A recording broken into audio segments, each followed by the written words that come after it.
everyone. Eric Watson here, freelance writer, player of games, writer of words, recorder of videos, and tabletop role-playing aficionado. Welcome to the Thursday edition of my bi-weekly behind-the-scenes DM-only live stream, Crafting the Deep, which I build, write, and prepare for our next session of Call from the Deep. Making sure not to go too quickly now, taking it easy on my throat. You are playing characters at Gottwald, Mac, Savra, or Toro. This stream is not meant for you. It will be full of spoilers.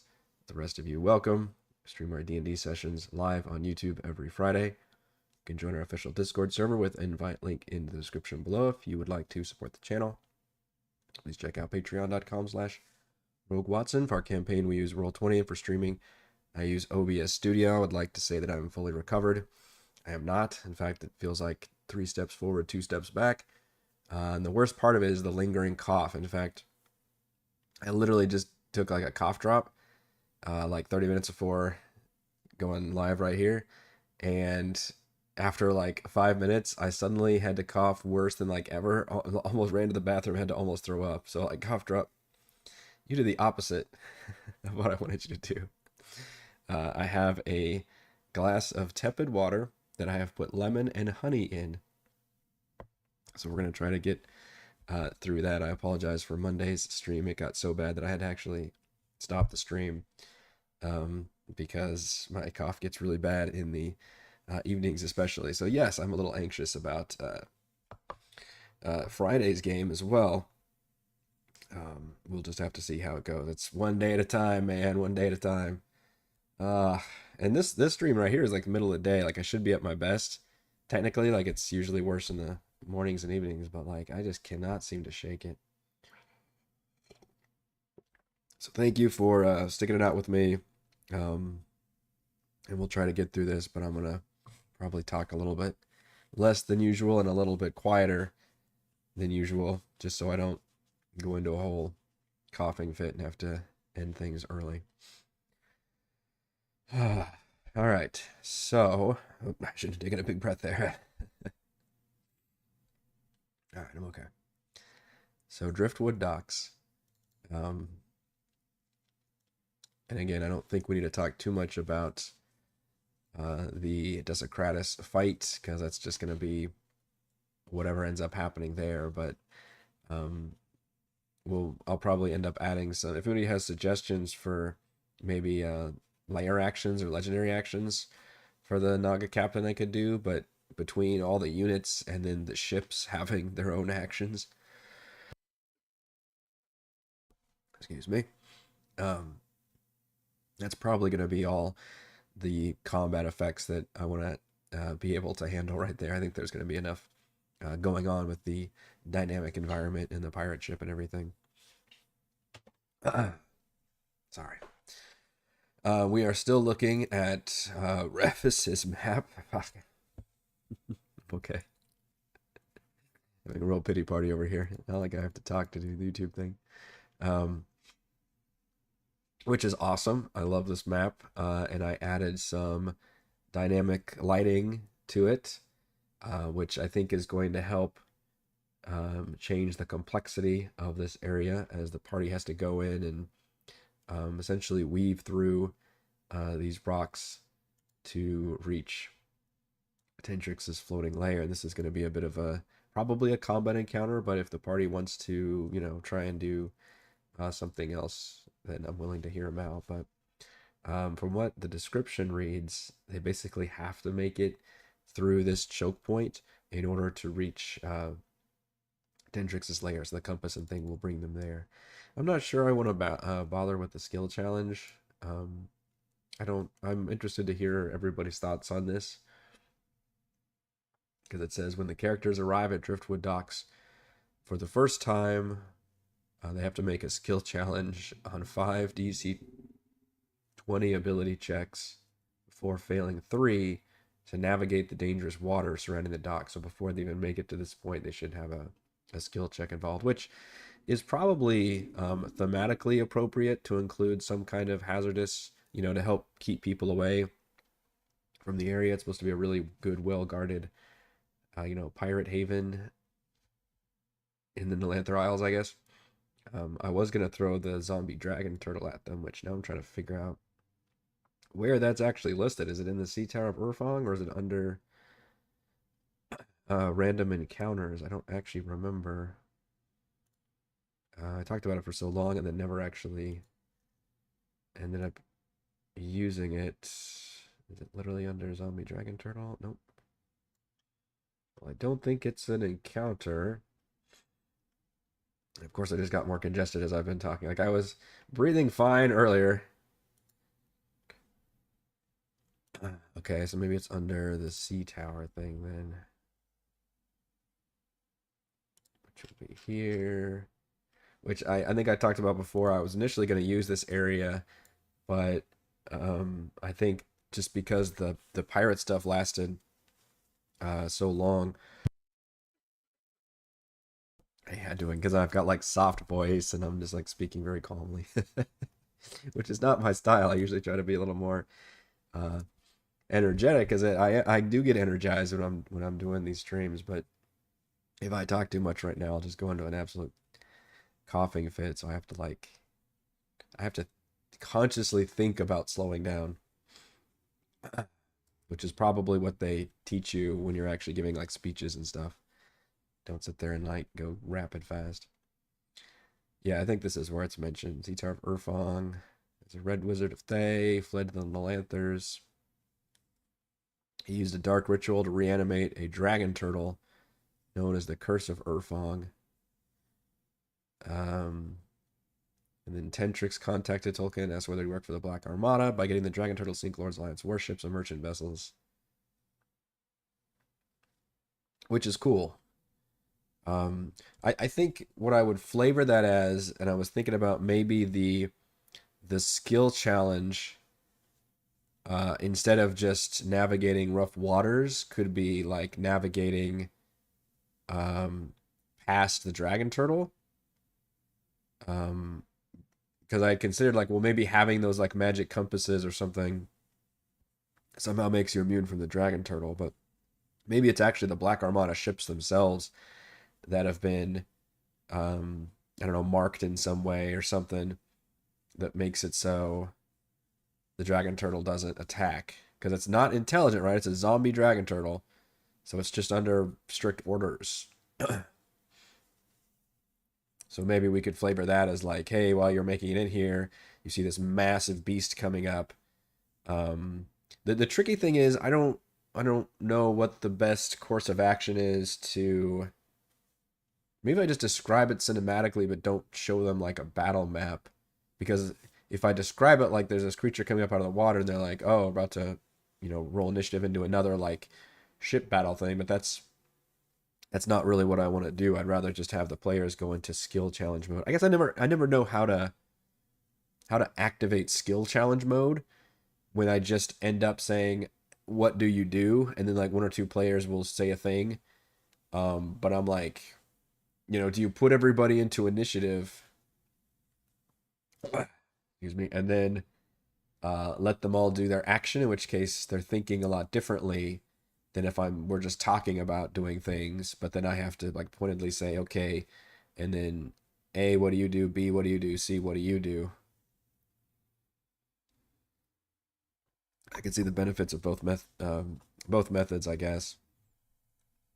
I think the only penalty is actually damage to your ship, which I guess the players could take that personally.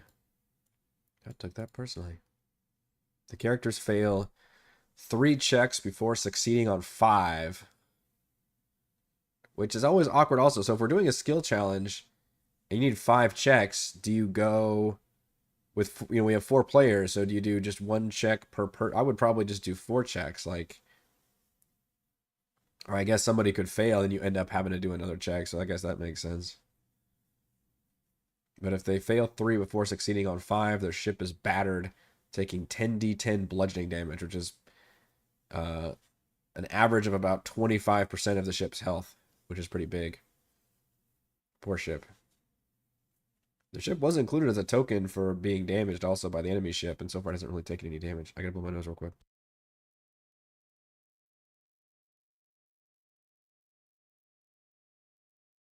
Imagines characters might find alternative ways into Driftwood docks, such as stowing aboard a pirate ship or teleporting. These methods have their own complications, the scope of which is not covered here. Um, if they're very, very clever, I'd almost be willing to give them the enemy pirate ship to use. If they destroy Desecratus and manage to take that whole ship, that does change how this, obviously, location works a lot. But you don't want to make it, too linear. We did talk about using the Juvenile Kraken, though, as a way to destroy the ship, which would definitely be the DM saying, no, you don't get this ship. However, the DM, what I'm leaning towards doing is once they make it to Tentrix's lair, which is right after Driftwood Docks, I tease the fact that Tentrix has the Merid Conch, which is basically a genie lamp, and the Merid has a really cool quest it can offer to the party, which is baked into Call from the Deep, where he basically teleports everybody to the plane of water, and they try to hunt down his like magic flying ship. I think it's a flying ship. And that would be their really cool upgrade and a great excuse because their next location they have to go to is across the world back up where like Gunderlin was basically. And I thought that's also very thematic for like an RPG video game, your Final Fantasies and whatnots, Chrono Triggers. I'm sure they've made more games in the last 20 years that give the party an airship, basically, a vehicle that allows them to get around the overworld way quicker that you unlock for like the third act or something. And I'm thinking that would be very appropriate to do here because we're kind of done with doing, the boat random encounters. To me, the big pirate ship battle they're in the middle of right now is probably going to be their last like on water random encounter, which we really end up doing that many. I don't. It'll be interesting to talk about that during the full post game epilogue, I think. But I also think that me and my players just aren't necessarily super into just doing, random encounters and stuff. We want to go to the next like, main adventure site and do stuff there. Lumpy says, for a skill challenge, I usually present it to my players by saying, you're about to go through this thing. Each of you can do one thing during this time to prevent other thing. How do you handle it? Okay, so kind of just basically telling them, hey, we're in skill challenge mode, which I think is fine. Like someone and a kid go to school and bring home some bugs. Yeah, that was last week, and I'm still recovering from it. Still recovering from it. My poor youngest is also me. Like my wife and my oldest are fine now. My wife had it linger for a while. My oldest was hardly ever sick at all. And then me and the youngest both wake up. We're just hacking and coughing and snorting and just horrible. I had a bad night. Just hacking and coughing again. I cannot get rid of this cough. Right now it's actually doing not too bad because I blew my nose. It's been annoying. Like I finally got rid of all the like rundown, like floaty head stuff, and now I'm just dealing with like normal congestion shit basically this week, which still sucks because I'm sure I don't sound great. And like I said, I've had that cough for a while, and it gets real bad in the mornings and evenings. And of course, we do D&D, in the evenings on Fridays. So I'm a little anxious about how I'll do for that, but hopefully we'll be okay. I'm nothing but optimistic.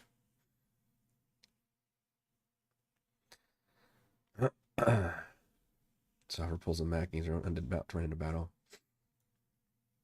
So that was the skill challenge idea, was basically to replace the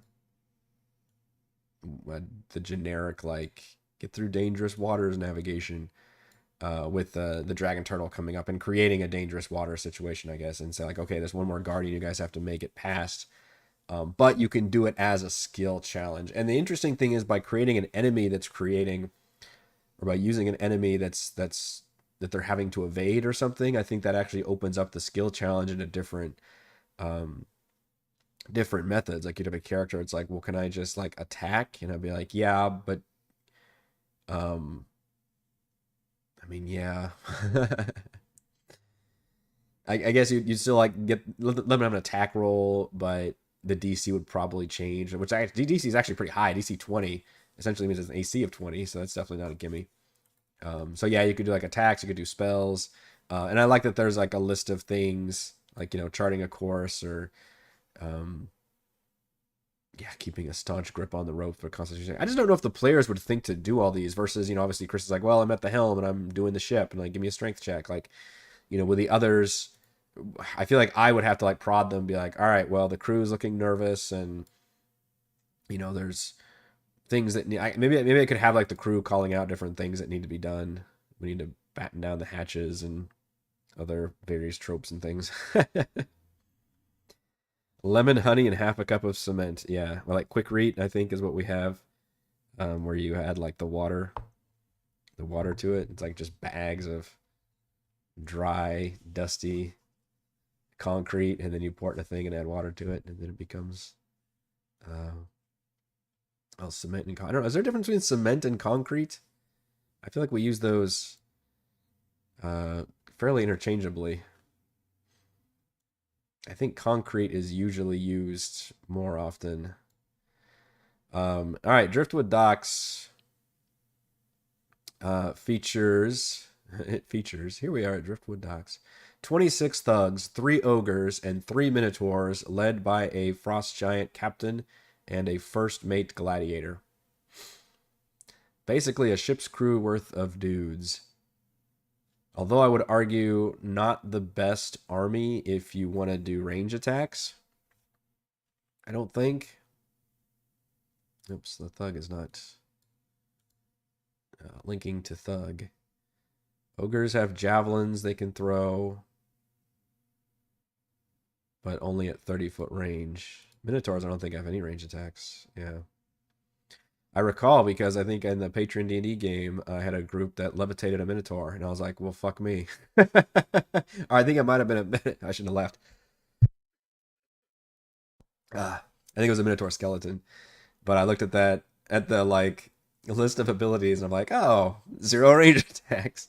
Whoops. Well, that defeats this encounter.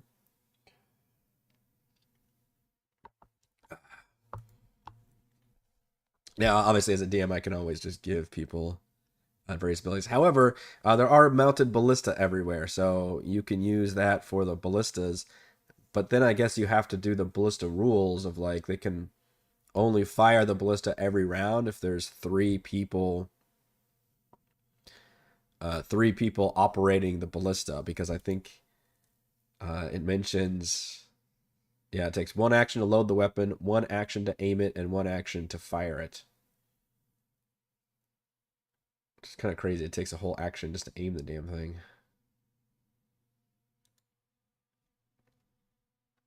Let's see how many ballistas there are. They're supported by the interest with ballista and drums, which serve as alarm. Defense of Driftwood Docks, responsibility of Jarl Bluebeard, who's up in the tower, which is up in this corner. Each large island and the bordering cliffs have ballista bolted to their decking, which are manned by 4 thugs. Okay. If the ballista are shot at ships, one of the thugs uses their action to ignite the bolt, dealing an additional 2d10 fire damage on a hit. Oh. Wow, so they already deal like 3d10 bludgeoning damage, I believe, don't they? Yeah, that's a lot. If they're firing at the ship specifically, which I guess some of them could, and that would create a kind of a cool danger thing for the party to deal with. Okay, and if 2 or more thugs manning a ballista die, the remaining thugs move to the closest ballista to assist, because it needs 3 to operate. If no ballista can be fired effectively, the thugs flee to the border cliffs and fire the heavy cruisers. By the way, is this like a British-American thing with spelling ballista with an E at the end? Somebody can help me out with that. Ballistae? Is it still pronounced ballista? I know, I think JVC Perry is British, maybe? Because I noticed there's a couple like spellings.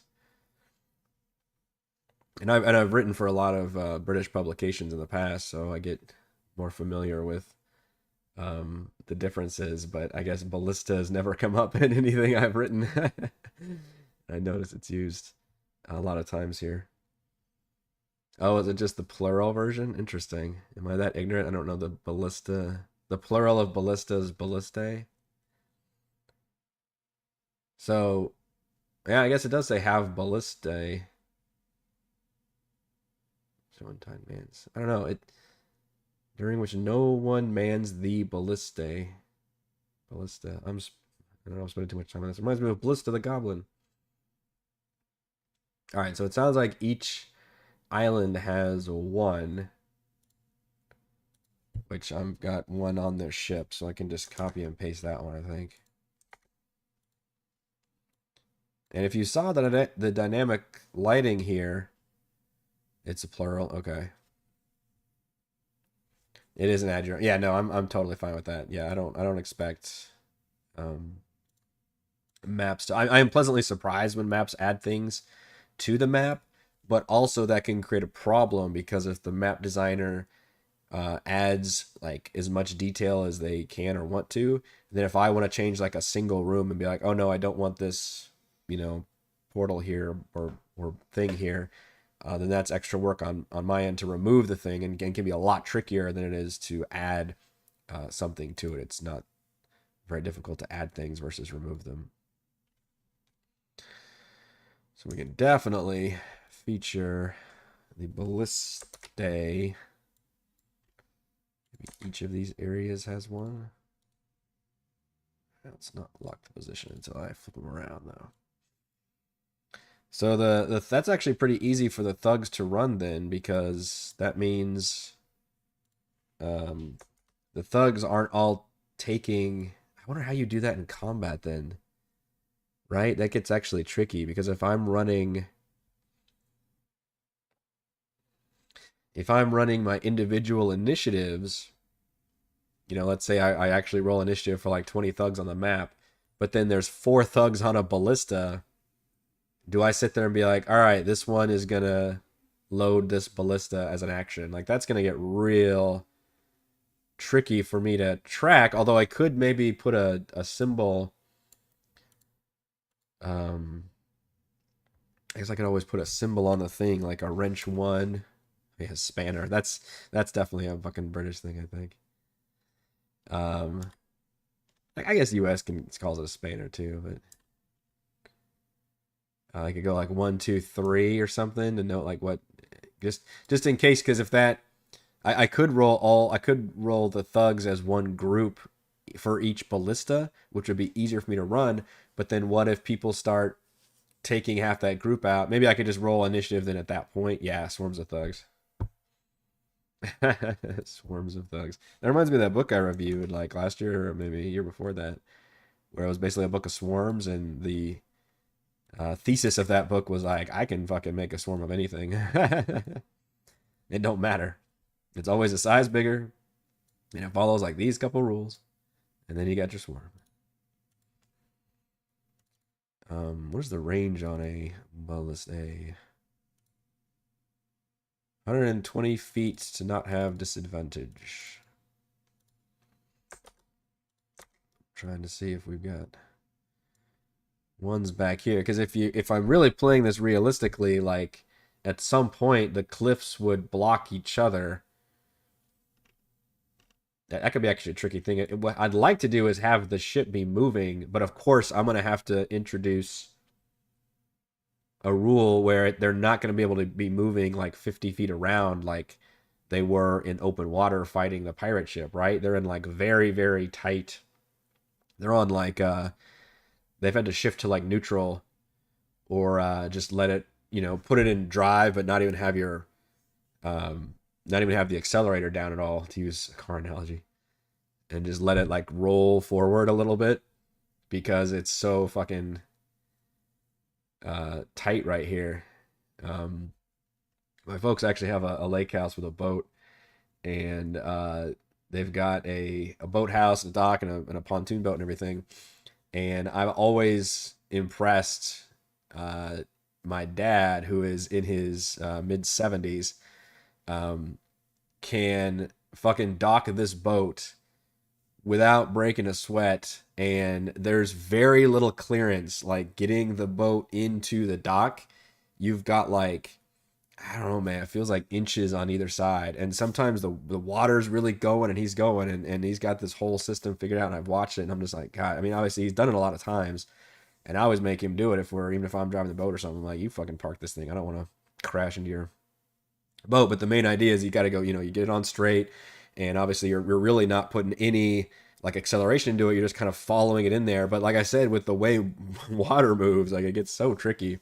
And then once he like just crests inside, then like you hammer it forward to make sure your ass isn't swinging around, and then you kill it. I hope you all wanted a nice little anecdote about docking boats inside of a little boat dock situation, but that's what this reminds me of, is having to go like real nice and slow. Obviously, this is a much bigger boat situation, but I don't know how fast the players will make it. I'll have to probably come up with a general rule, like they're able to go, maybe half speed would be a thing. You could go 25 feet around with that. I want to create an atmosphere where they're not like stuck fighting here for a whole lot of time, but that it feels like it's not a waste to set all this up, basically.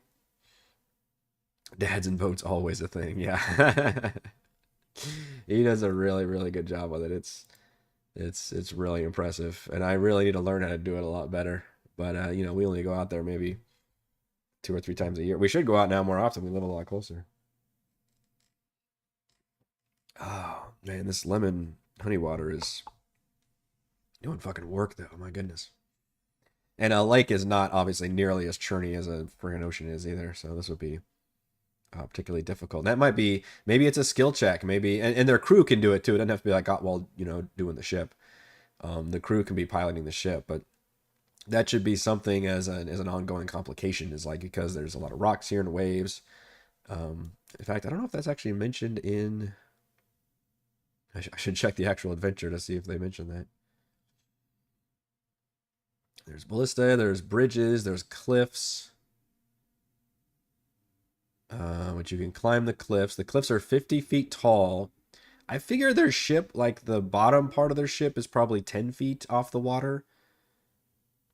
I think, I don't honestly, I mean, ships are really fucking tall. If you ever see a ship, excuse me, like an ocean fucking ship, not like a lake boat, but an ocean fucking ship, they're gigantic. If you see one that's like fully out of the water, it's fucking scary, intimidating how big. God, we went to Galveston Bay and saw like fucking battleships and shit. Like holy crap, it's like awe-inspiring to see what humans have created in the name of safety and war, I guess. But those things are fucking enormous. It's like, I don't know, man. I was awed like looking, as they have like they had a couple that were just completely out of the water, dry docked, and they're enormous. Now I don't think that's going to be the case here, and I'm trying to make things as easy as possible, but I still think that these cliffs, which are 50 feet above the water, are taller than this ship. So I think if we're being, maybe just traditional wooden ass ship, like, all right, let's just say the bottom part, the middle part right here is 10 feet up, and then let's be generous and say 20 feet, even though I don't think it's probably a full story higher. But if you work in tens, then I think we're all going to be a lot more sane. So maybe 10 feet here, 20 feet here, which means still a 30-foot difference here, which means we've got this dynamic lighting written in there. So the party will not be able to see into these cliffs unless they do some other kind of shenanigans, or they want to get a run and jump on the walls and stuff, which I'm totally there for. I would also, of course, have people literally jump down from the cliffs, but that creates the reverse problem where it's like, well, these guys are jumping down like 20 feet. Maybe they've got, I don't know, there's no ropes they can really rappel on. So I'm not sure how I would do that. That's I mean, players do that too. So you could just have, I guess, enemies maybe roll checks and stuff. You want to be like fair about it, like they're all running and jumping and rolling, and maybe a couple of them end up like falling prone or something. Proficiency in water vehicles. Oh yeah, I guess that's true. That might make a difference? Now what does that do? Let's see. Water vehicle in terms of gameplay. Oh, tool proficiencies also.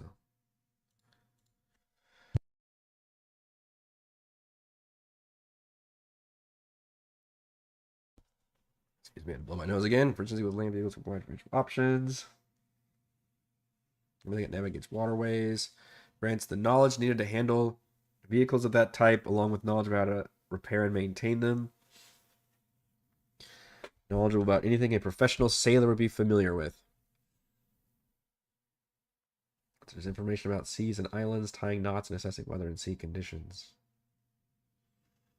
It says when piloting a vehicle, you can apply your proficiency bonus to the vehicle's AC and saving throws. I never realized that. That would actually come up in fact, in the battle they're in right now. You could apply, what is that, a +4 the players have right now? Navigating rough terrain or water is a DC 10. Taking a tight corner at high speed is a DC 20. Assessing a vehicle's condition is DC 15.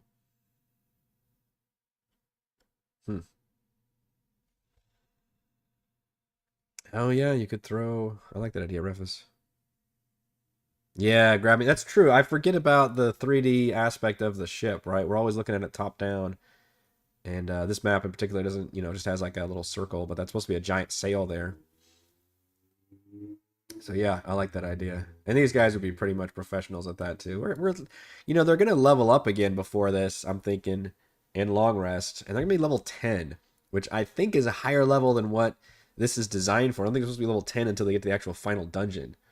So we definitely don't need to go easy on them.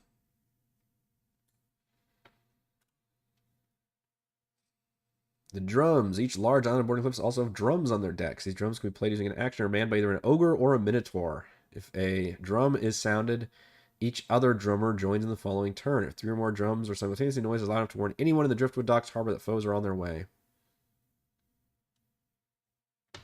I mean, do you need to warn people? I feel like you'd be able to see a fucking ship.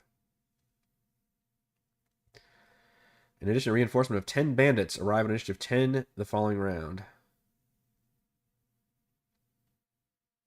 Once the drummers found, the drummers run to the closest cliff and jump onto invading ships. It does say that. That was exactly what I was thinking. You know what I was thinking? Is there an ability, maybe you all can help me,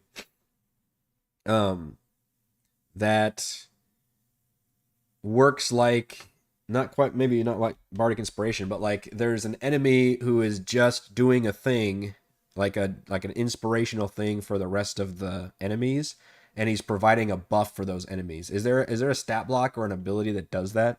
Because that's actually what I want to do with these drums.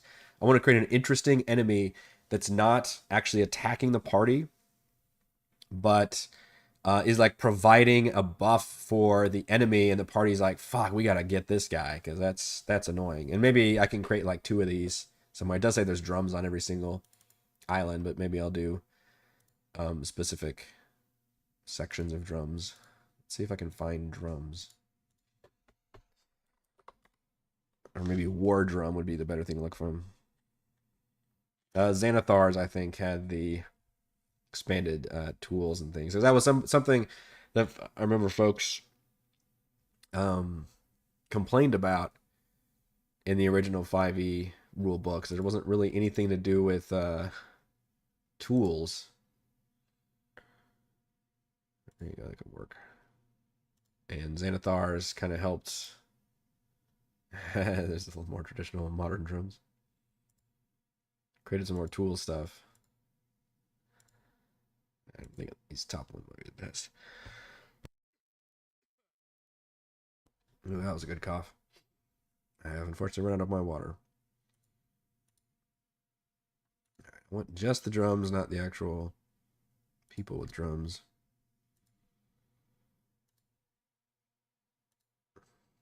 That drumstick is, I'm coming up with those. The dancer class book you reviewed. Yeah, I was hoping there was something that was pretty simple. And literally just like, hey, this gives everybody like the bless ability, for example, I think would be pretty big. Although unfortunately for a DM, it's not actually easy to apply like it is for players to like checkbox something. So I'm having all these different character sheets. Let's just use this one.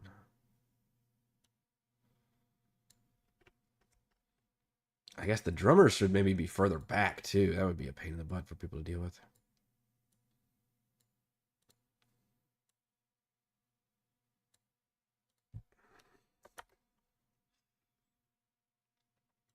Yeah, and I like having those monsters that can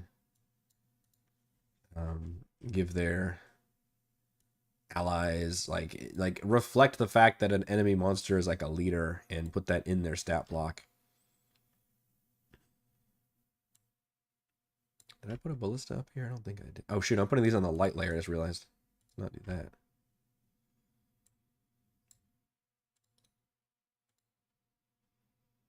Let's get out of that layer.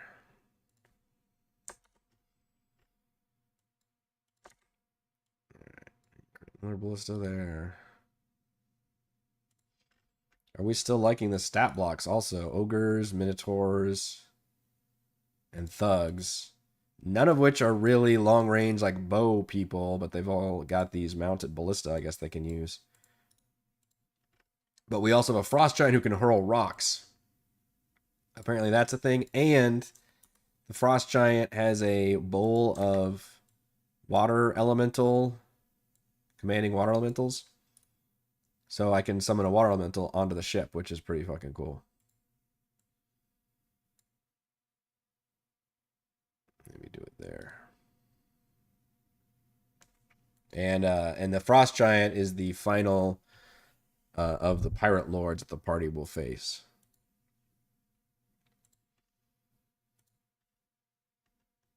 Jarl Bluebeard. He's the one with the beard attack.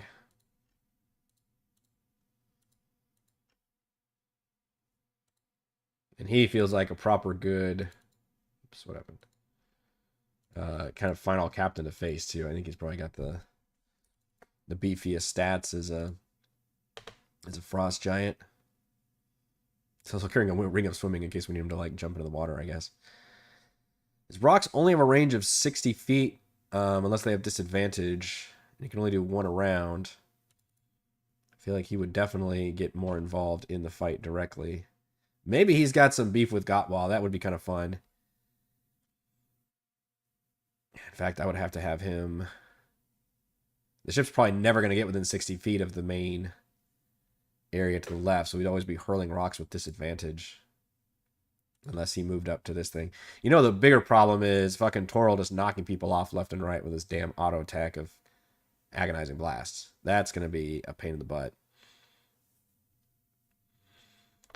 Anybody on these cliffs can be able to. Now, I could say you have disadvantage because you can barely see them. They're up high. I do have to make it so that to be fair, the ballista can still target anybody down there. So maybe we need to bring them a little bit closer to the edge. So the party, if you're being fair, should be able to also target. I don't know how well they can see. But it would at least be like a disadvantage 3/4 cover situation, which, yeah, of course, Mac just fucking breaks all those rules. Pain in the ass. Stupid sharpshooter. We talked about how much sharpshooter's a pain in the butt. Alright, so thugs. Where are my thugs at? Where are my thugs at?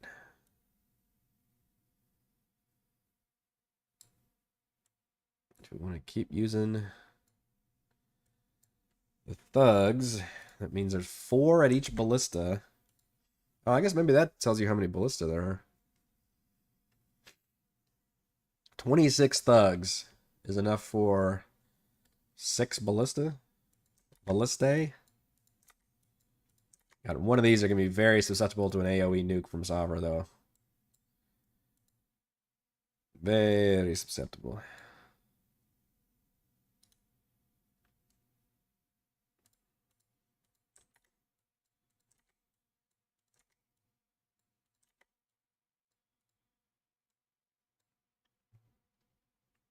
Large army by 4 thugs. And then each one also has a drum manned by either an ogre or a minotaur. So I think there's like 6 islands. Is that what the original looks like? Is there 6 of them? 1, 2, 3, 4, 5. Well, I mean, this one doesn't count because there's no bridge. 1, 2, 3, 4. And then the two mainlands, 5, 6. All right, Ruffus, did you create the same number of islands here? Let's find out. 1, 2, 3, 4, 5, 6. You did. Okay. So that one down there is an empty island. Did I put dynamic lighting on that island? I did. Okay. All right, so that'll be our grouping then. We'll put 4 thugs for each island for each ballista.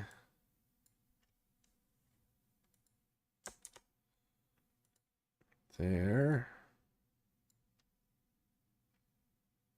I guess you could always have this be a shorter one and maybe put the ballista here versus having to be more inside.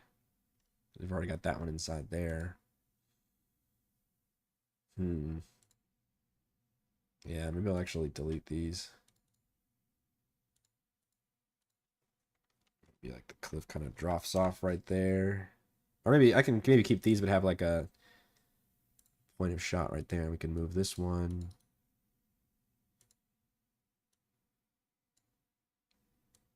Right there. It's hardly visible still, but again, visibility is going to be tricky for you guys. 2, 3, 4. That's going to be part of the challenge here. Is like, do you want to like jump off and scale the cliffs? Because there's rules for that. There's going to be people jumping on the boats. You can fight them and get out of that. This is kind of a classic almost beat 'em up video game section where the players are on like a moving thing and there's just enemies like spawning on top of you and you have to kind of survive until you make it through, basically.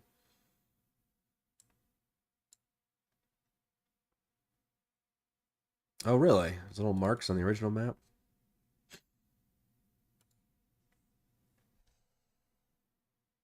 Oh, wow. Is that what these are? Okay. Interesting. I didn't see that. Why'd they tuck it on that side? I like your map so much better. This one is such... I couldn't even picture getting a ship through here. Yeah, the problem is some of these, like the cliffs would block each other's line of sight. So that's what I'm trying to fix it a little bit. So they don't do that. But yeah, it looked like there was one there, one there, one there. Those are obvious. I moved this one down here. And I like the fact that you kind of created a different texture here so I can kind of make that open a little bit. Basically, it's going to look like this. And you can see how like these guys can still shoot in from there. And then once it, and once the ship passes a certain amount, then some of these back, back ones won't be able to affect the ship as much, which is why I really got to nail down like how fast the ship can move per round, because that's going to definitely add to the challenge and the complexity.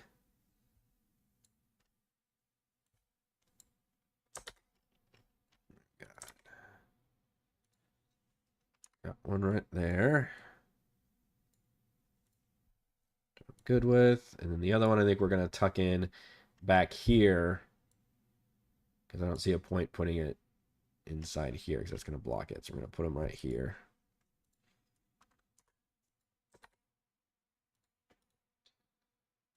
Spin that sucker around.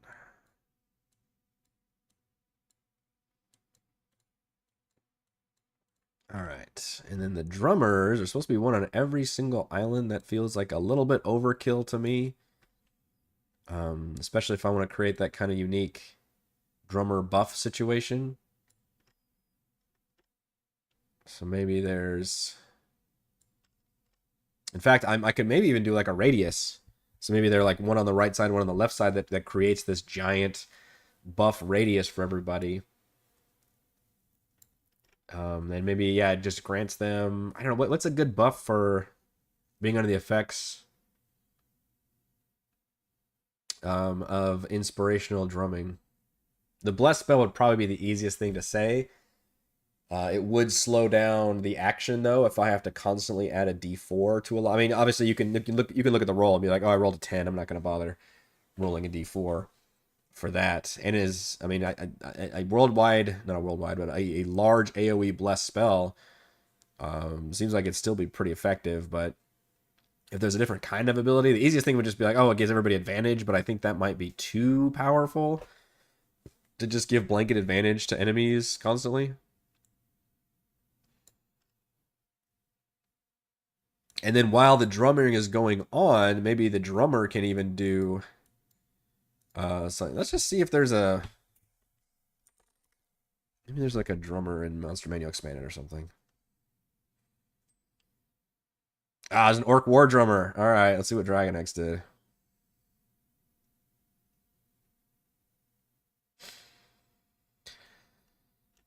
All right. Orc War Drummer has the War Drums trait. An ally that starts his turn within 60 feet of the orc and can hear the orc gains advantage on ability checks and saving throw rolls until the start of its next turn while the orc is incapacitated. Okay. So that's an easy one. That's just blanket advantage on ability checks and saving throws. That's more defensive buff than offensive buff. Ability checks don't come into play too often in combat, but grappling, initiative technically would be an ability check, I guess. And 60 feet is actually a pretty good radius of what I was thinking. And then as an action, actually a couple abilities. Rouse ally. The orc targets one ally within 60 feet. The target gains advantage on attack rolls at the start of the orc's next turn. Maneuver allies is a recharge. Up to 4 allies within 60 feet use their reaction to move up to half their speed without provoking opportunity attacks.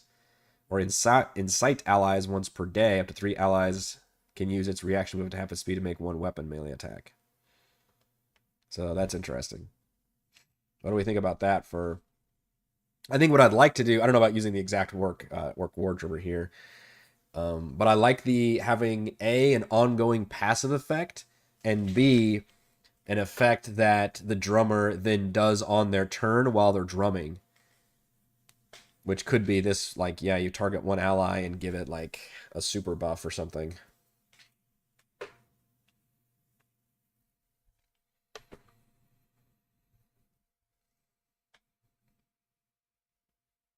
Can't believe this is the only one I found. I searched drums, so I guess it could be... you could call these creatures different things. But, like, the idea is a creature that is, like, a pure support creature, but for enemies. I blew my nose again.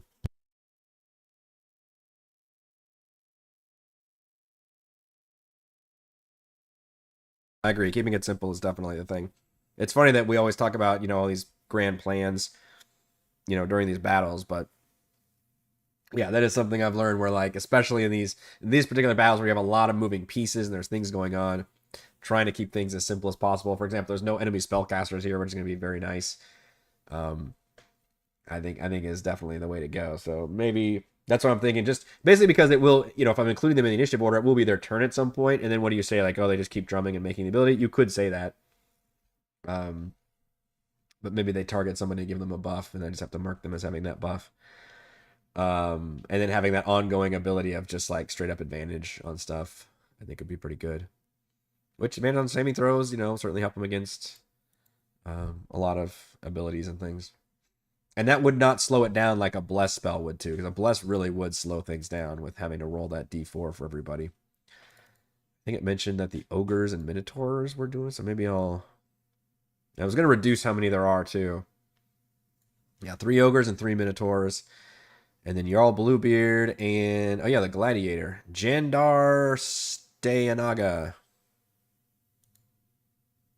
Sure. Hello, Jandar. That's a cool picture. That's got to be from something, though. The gladiator, which is the triple attacker. Spear, shield bash, and parry. Okay. So that could be kind of the mini boss that comes in probably first. Because we got to fight this fucking frost giant at some point. Oh yeah, and they can summon the water elemental onto the ship too. Where are you, Jandar?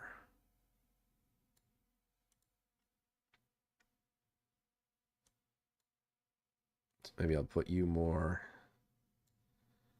up here with everybody. Or maybe I'll put you on the other side of the island, so he's kind of in charge of the other crew.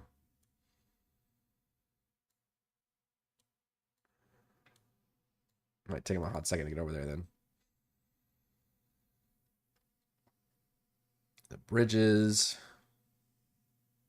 Rickety wooden bridges, of course they are. Character moving at a normal pace across the bridge is put straight on their poor construction. When one or more characters moves at normal speed across a bridge, roll a d6. On a roll of 1, a bridge flips, dropping characters into the water. Bridges also have AC and hit points, which is pretty fun. You can destroy it while people run around the bridges. The land is not stable ground. Creature without any climbing speed. Criminals cliffs over the successful DC 12 strength check. That's not a very high DC. Characters can attempt to jump from high points and just ship mass onto the islands. True, that's something they're going to want to do. Also, if somebody climb into the crow's nest that presumably they have up there, which would give them a view. I don't know, how tall is their mast? I'm going to have to come up with this as an answer also. How tall can somebody get on the ship and see? That would be kind of giving away the whole game, I feel like, if you could just see all the enemies with their stuff pointed at you.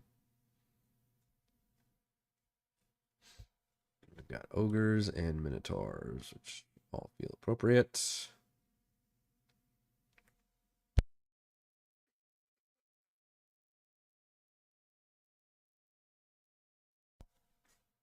Excuse me. All right, ogre. Ogres can man the drums, right?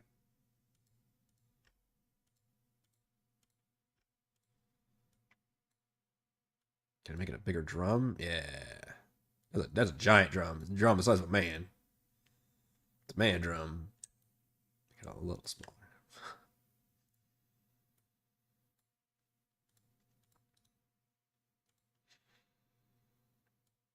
All right, so if I were to make it here, what does 60-foot radius look like? Can that affect these guys over here?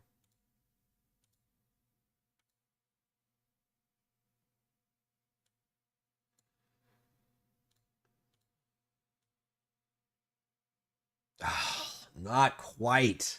Damn. Damn. 60 feet is like just outside the range, too. I would have thought 60 would be perfect. I could always adjust the size of it, I guess. Damn it. Well, that's why they said there's a drum at each one. And I'm making up the drum rolls completely different with Call from the Deep said. It seems like there would only be a limited number of these drum things. 60 is such a classic size for D&D. Yeah, I can make it bigger. 120 feet. 90 feet's a lot more generous. That pretty much covers the entire side. I don't know if it covers these guys up here, actually. 90 covers most of them. If I move my drummer up, actually I'm navigating it from the dude. I can do it from the drum itself. All right, doing it from the drum, the 90 is good enough.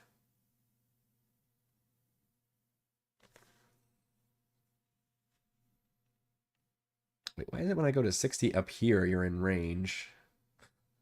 If I go 60 this way, you're not in range. It's weird. Yeah, I'm gonna have to make it 90 feet. And the other one could then be maybe back here, or maybe... I don't know.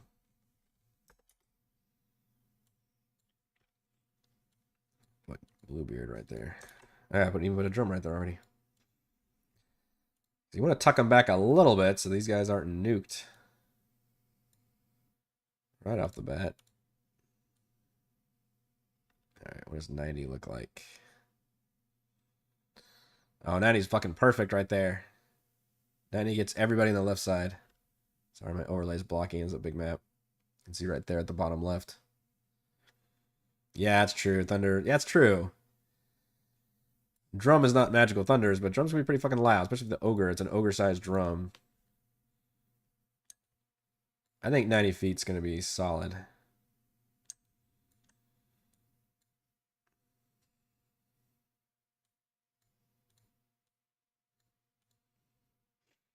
All right. So we've got ogres doing the drums. We could still do a couple of minotaurs. It would be appropriate for Gottwald have to battle some enemy minotaurs. Put some in here? No. The mighty Minotaur.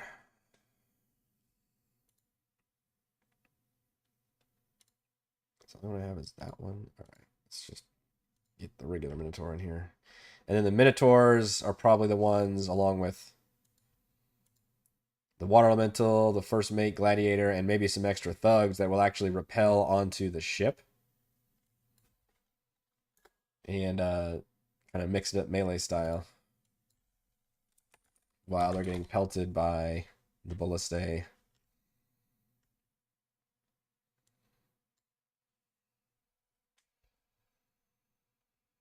Otto's irresistible dance. So irresistible.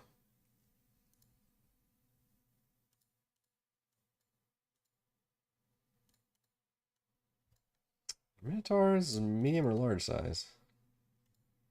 Large, okay. That's awkward that Gottwald is normally considered medium. I know that kind of breaks the game a little bit. For a large PC. What did your token not work?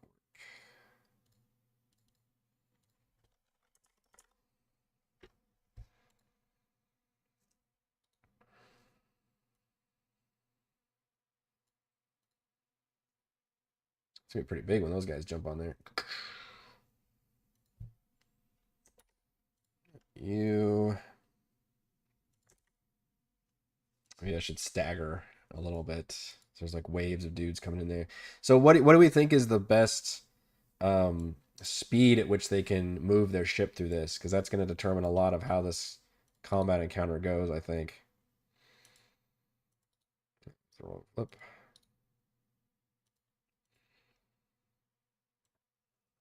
Because, one goal is you can just make it through here quickly, then you don't have to fight anybody because you've got the moving vehicle. Definitely can't move 50 feet.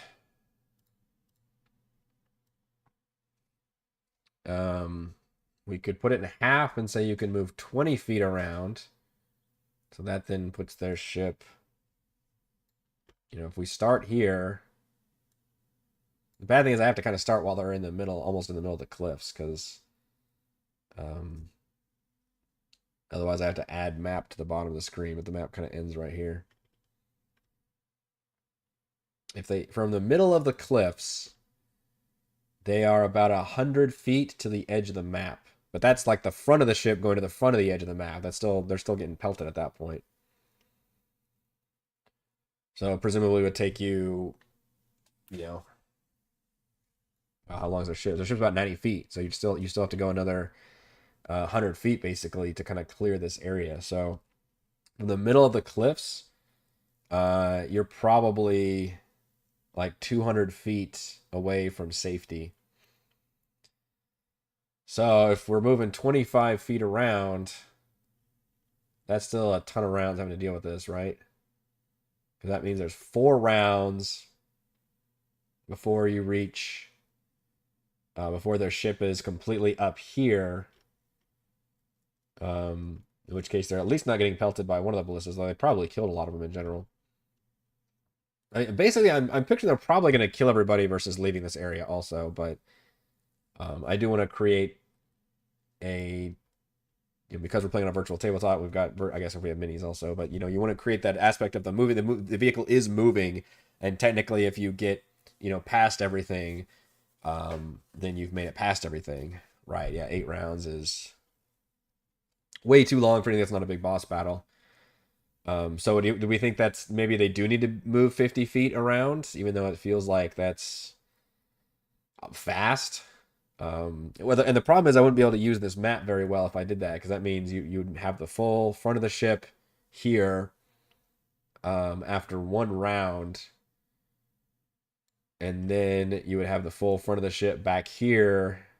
So one round maybe there, two, three here, and then once you get to round four, then I'm having to put half the ship off the map, so that things don't really work very well at that point.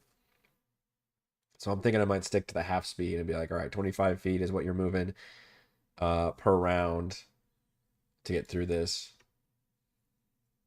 And right now we do have 24 thugs on the map. We've got only 2 ogres and 2 minotaurs, so I actually reduced those numbers quite a bit. We could add more. Probably should add more. Maybe have a group that's just ready to jump down at him. Which also depends on what the party's trying to do. Are they doing a good job of like somehow sneaking in with their vessel? Are they trying to pretend like they're a Black Armada ship? Like, what's their whole game plan here? I don't think they're gonna have much of one, frankly. And of course, Jarl Bluebeard is here. None of these guys are spellcasters, but he can hurl rocks once per round, and then he can also maybe jump on the ship as a last minute thing and really get involved. He's got a bunch of magic items. I don't really plan on actually giving him the tentacle rod. Ring of Swimming is, I guess, just so he doesn't drown. I don't know. Him swinging his fucking beard of hammers around is magnificent, though. I will absolutely do that. We're probably going to also have to give him legendary resistance, like most of the Pirate Lord captains. The menacing Calypso music. Calypso music's never menacing. All right, well, the good news is we made it to a full crafting stream. My voice actually got it together very nicely halfway through. Still a bit congested, but we made it. We did it. Yay. But we did run out of time, so I think that's going to do it for this Thursday edition of Crafting the Deep. As always, if you enjoy the content, please check out patreon.com/Rogue Watson. Shouts to Platinum patrons Joe, Will, Thomas, Stan, Brennan, Genocide, Eclectic, Role Plural, Christopher, Corey, Big Nut, John F, John L, Tyler, Nathan, Camp Grizzly, Counselor, Andrew, Del, the Reldron, Stephanie, Patrick, Jason, Ismail, Amit, Libby, Spud, Sharni, Warden, Harold, Eudemonia, LLC, Jamie, Reese, Tom, Lucius, and AJ. And gold patrons, RPG Papercrafts, Pretty Boy, and Yuma, The Lizard Lounge, Jerome, Nathan, Fasticatora, Scott, Rufus, Carolyn, Jerry, Glenn, Marcus, and Mark. Thank you all very much for your support, and I will see you for D&D tomorrow night.